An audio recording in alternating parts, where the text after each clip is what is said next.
Sabi nga ng iba, ang edukasyon ang susi sa kahirapan. Ngunit, paano nga ba kung may mga tao nawalan na ng tiwala sa kapangyarihan ng edukasyon?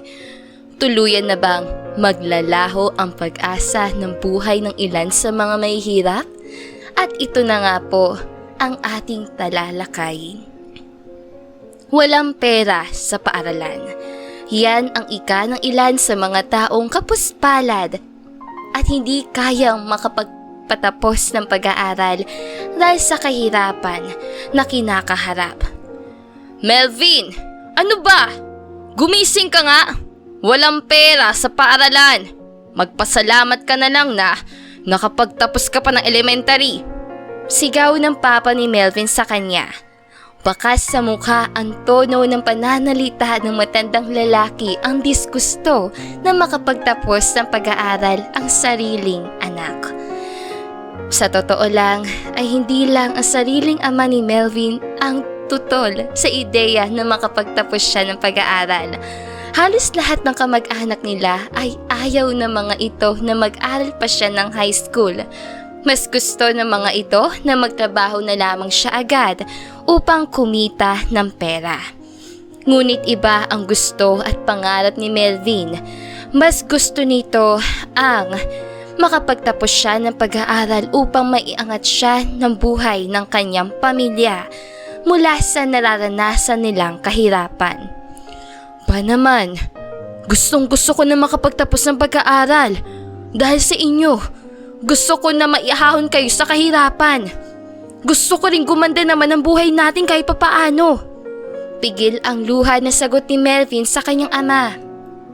Napatiim ang bagang ng kanyang ama. Bigla siya nitong pinukulan ng mapanuyang tingin. Maiahon sa kahirapan? Tila ba mapanuyang anas ng matanda? Ang makapagtapos ng pag-aaral ay isang kahibangan, Melvin. Wala kang mapapala sa sinasabi mong pagpasok sa paaralan na yan. Wala! Napayuko na lamang si Melvin nang tuluyang bumulusok pababa sa kanyang pisngi ang mainit na mga luha sa kanyang mga mata. Papatunayan ko sa inyo, Tay. Nagkamali kayo sa pagmamaliit na ginagawa niyo tungkol sa kapangyarihan ng edukasyon. Makikita niyo rin sa hinaharap na kayo ang nagkamali at hindi ako. Abat! Hindi na naituloy pa ng kanyang ama ang akma nitong pagsunod sa kinatatayuan niya nang biglang pumasok sa eksena ang kanyang ina. Tama na yan! Melvin, pumasok ka na sa kwarto mo bago ka pa mahawakan ng tatay mo. Mabilis na utos sa kanya ng kanyang ina. Mabilis niyang pinahid ang kanyang mga luha bago sumunod sa inutos ng kanyang ina. Ngunit bago siya tuluyang makapasok sa loob ng kanyang kwarto ay narinig niyang nagsalita ang kanyang ama. Sige, Melvin. Payag ako na mag-aral ka. Pero huwag kang umasa na susuportahan kita sa kaibangan mong yan. Bahala ka ng dumiskarte para mapag-aral mong sarili mo. Madiin na sambit ng kanyang ama. Naramdaman na lamang ni Melvin na muling pumatak sa kanyang pisngi ang sunod-sunod at maiinit na mga luha. Imbis na lumingon at sumagot sa sinabi ng kanyang ama ay mas binabuti na lamang niya na tuluyan na pumasok sa loob ng kanyang kwarto. Matapos maisara ang pinto ay tila nauupos na ng kadila na paupong bumagsak si Melvin sa malamig na sahig. Papatunayan ko sa inyo, Tay. Kayo ang nagkamali. At hindi ako. Bulong ni Melvin sa hangin habang patuloy sa pagbagsak ang kanyang mga luha. Napayakap na lamang siya sa magkabila niyang tuhod habang tahimik na pumapatak ang kanyang mga luha na dulot ng sakit na nararamdaman niya dahil sa hindi pagsuporte sa kanya ng kanyang mga kamag-anak at mga kapamilya. Nang araw ding iyon ay naging determinado si Melvin na magsumikap sa kanyang pag-aaral. Sa mukha at sa mga mata pa lamang ni Melvin ay mababakas na ang determinasyon.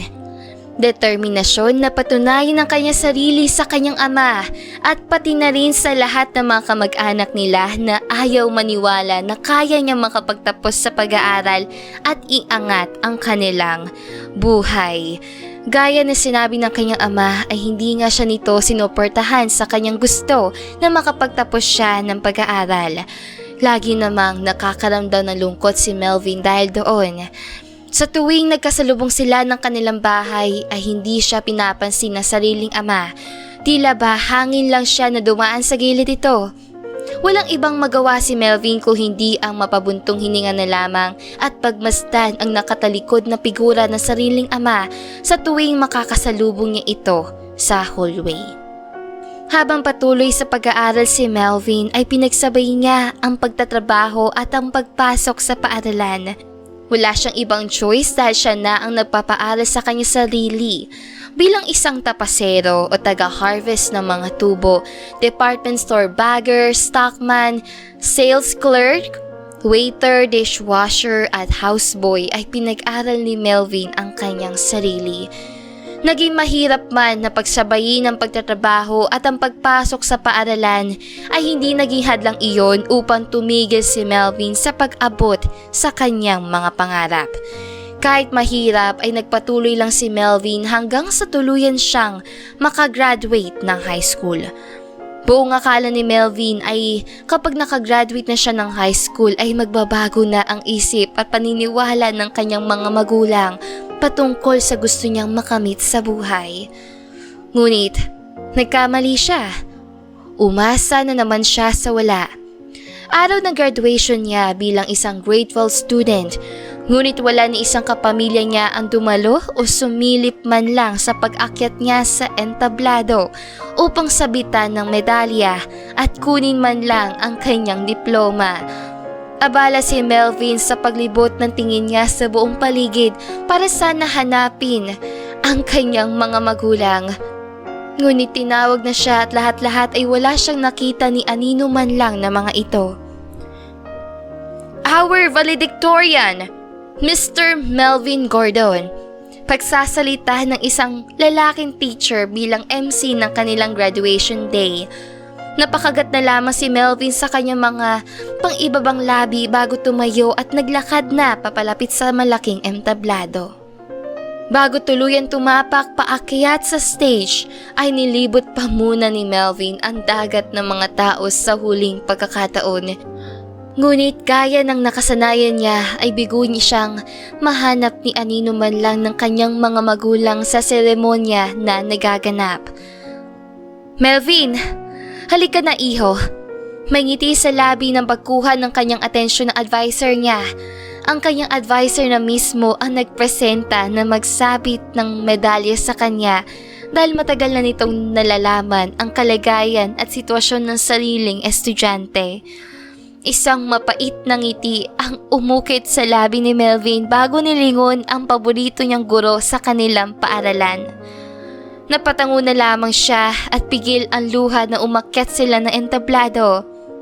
Congratulations, Melvin, anak. Hindi man kita totoong anak ay proud na proud ako sa mga achievements na nagagawa mo at magagawa mo. Isang mahigpit na yakap ang binigay sa kanya ng kanyang advisor matapos silang makababa sa entablado. Tipid lamang nang ngumiti si Melvin sa tumayong nanay niya sa paaralan. Sana pati sila mama at papa rin ay proud sa akin. Basag ang boses na anas ni Melvin. Mabilis na nangilid ang luha sa kanyang magkabila ang mga mata. Ngunit pinipigilan niya itong bumagsak. Napabuntong hininga na lamang ang mabait na guro bago malungkot na niyakap ang kanyang anak-anakan. Hindi man sila proud sa'yo, pero sigurado ako na balang araw ay yayakapin ka rin nila tulad ng ginagawa ko ngayon at sasabihin din nila na proud na proud sila sa iyo at sa lahat ng mga achievements mo sa buhay at sa paaralan. Mahabang saad ng guro habang ang boses ay malumanay. Pakas sa mukha nito ang kagustuhan na mapagaan ang loob ni Melvin dahil sa lungkot na nararamdaman nito. Dahil sa kanyang narinig ay tuluyan na bumagsak sa kanyang pisngi ang mga luhang kanina lang ay nangingilid sa kanyang mga mata. Kahit maraming tao sa paligid ay napaiyak na lang si Melvin. Napaiyak siya, hindi dahil wala ang kanyang mga magulang upang suportahan siya, Ngunit dahil masaya siya dahil kahit hindi siya sinusuportahan ng kanyang mga magulang tungkol sa kanyang pag-aaral, ay meron naman siyang paboritong guro na laging nandyan sa tuwing kailangan niya ng kalinga ng ina at ama. Matapos ang araw na iyon ay mas lalong nagpursige pa si Melvin. Pumasok at nag-aral siya sa college na kahit wala pa rin siyang suporta na nakukuha mula mismo sa kanyang kamag-anak at mga kapamilya. Second year college student na si Melvin nung biglang pumanaw ang kanyang ama dahil sa katandaan at sa labis na pagod ng pagtatrabaho sa malaking plantasyon ng sugarcane. Ang plantation na iyon ay ang matagal ng pinagtatrabahuhan ng buo nilang pamilya. Doon ay lahat ng kanyang mga kamag-anak ay nagtatrabaho din. Nagmamatay ang ama ni Melvin ay labis ang nararamdaman niyang tungkot. Lungkot dahil hindi man lang naabutan ng kanyang ama ang ginhawa sa buhay na sinasabi niya noon. Labis din siyang nalumbay dahil hindi man lang siya naipagmalaki dito ang kanyang diploma. Tay, magpapatuloy pa rin ako sa pag-aaral ko. Papatunayan ko pa rin ang magagawa ng aking pagsusumikap sa pag-aaral. Papatunayan ko rin sa inyo, na kaya ko kayong maiahon sa kahirapan sa pamamagitan lang ng aking makukuhang diploma. Paalam, Tay. Sana ay balang araw ay maging proud ka rin sa akin. Nakangiting sambit ni Melvin habang nakatingin sa mungka ng kanyang yumaon na ama na nasa loob ng kabaong. Araw na libing ng kanyang ama kaya nais niyang magpaalam dito sa huling pagkakataon. Matapos mailibing ang katawan ng kanyang ama, ay muling nagpatuloy si Melvin sa kanyang pag-aaral. Di tulad noon na nabubuhay pa ang kanyang tatay ay wala ni isa sa mga kamag-anak niya ang nakaka-appreciate ng efforts niya. Ngunit ngayon ay unti-unti nang nakikita ng mga ito ang achievements na nagagawa niya sa kanilang paaralan hanggang sa tuluyan na ngang nakapagtapos ng kolehiyo si Melvin. Halos mangiyak-ngiyak pa siya na umakyat sa malaki at malawak na entablado para tanggapin ang paghirapan niyang medalya at diploma. Kung dati, ang paborito niyang guro lang ang kasama niya sa pag-akyat sa entablado, ngayon ay sa wakas, kasama na niya sa pagtanggap ng medalya ang kanyang ina.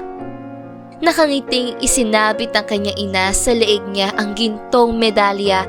Tanda na tuluyan na siyang nakapagtapos sa pag-aaral sa kolehiyo. Congrats anak ko, proud si nanay sa'yo. Naiiyak na sambit na kanyang ina sa kanya. Nasa taas pa rin sila ng entablado at kinukuhanan ng litrato. Napalingon naman si Melvin sa kanyang ina at nasalubong niya agad ang puno ng luha nitong mga mata. Pasensya na Melvin anak. Pasensya dahil hindi ka namin sinuportahan sa mga pangarap mo. Pasensya na kung nagpadala kami sa pinaniniwala ng iba. Patawarin mo sana kami ng tatay mo anak. Bakas ang pagsisisi sa malungkot nitong boses. Naramdaman ni Melvin ang pagbagsak ng mainit na luha sa kanyang pisngi bago niya yakapin ang mahigpit ng kanyang ina. Nang tuluyan matapos ang kanilang graduation ay sandaling nagpaalam si Melvin sa kanyang mga kapatid at ina para puntahan at lapitan naman ng kanyang ina-inahan. Kaagad siya nitong sinalubong ng ngiti. Congratulations anak! Masaya ako dahil nasa tabi mo na rin sa wakas ang pamilya mo sa araw mismo ng graduation mo. Nakangiting sabi ng medyo matanda ng guro. Ilang taon na rin kasi ang lumipas, kaya namumuti na ang buhok nito at tumatanda na rin ito. Maraming salamat po, Ma'am Baniked. Kulang ang salitang salamat para sa lahat na nagawa niyo po sa akin. Ikaw na ang tumayong nanay at tatay ko. Ikaw ang sumuporta sa akin noong mga panahong walang gustong suportahan ako sa mga pangarap at gusto ko sa buhay. Maraming salamat po sa lahat. Isang mahigpit na yakap ang binigay ni Melvin sa tumayong nanay niya noong mga panahong walang gustong suportahan siya. Wala yun. Masaya ako na sa wakas ay napatunayan mo na rin ang kapangyarihan ng edukasyon sa inyong pamilya. Congratulations ulit sa iyo, anak. Matapos makapagpaalam ng tuluyan sa kanyang ina-inahan, ay napatingin naman si Melvin sa kalangitan. Ngumiti siya rito na tila ba nakikita niya roon ang mukha ng kanyang namayapang ama. Tay, sayang. Di mo na ito nakita. But I hope you are now proud of me. Matapos ang graduation ni Melvin, ay nakahanap kaagad siya ng magandang trabaho at hindi rin nagtagal sa kanyang husay at determinasyon sa kanyang trabaho. Mabilis ang kanyang promotion at tumaas ang kanyang sahod. Kaya naman lumipas lamang ang ilang taon ay nakalipat na sila sa kanilang bagong tirahan at hindi na sila ngayon mga tauhan ng sugarcane plantation. At dahil sa pinakita niyang determinasyon para makapagtapos sa pag-aaral, ang kanyang mga kapatid ay gumaya na rin sa kanya, pati na rin ang kanilang mga ibang kamag-anak ay naniniwala na rin na may mararating sa buhay ang may pinag-aralan at pagkakaroon ng diploma. At dito na nga po natatapos ang aking magandang kwento para sa inyong lahat. Maraming salamat mga kakwentuhan! Huwag niyong kalimutan mag-like at subscribe at pindutin na rin ang notification bell para lagi kayong updated sa ating kwentuhan. Hanggang sa muli, paalam!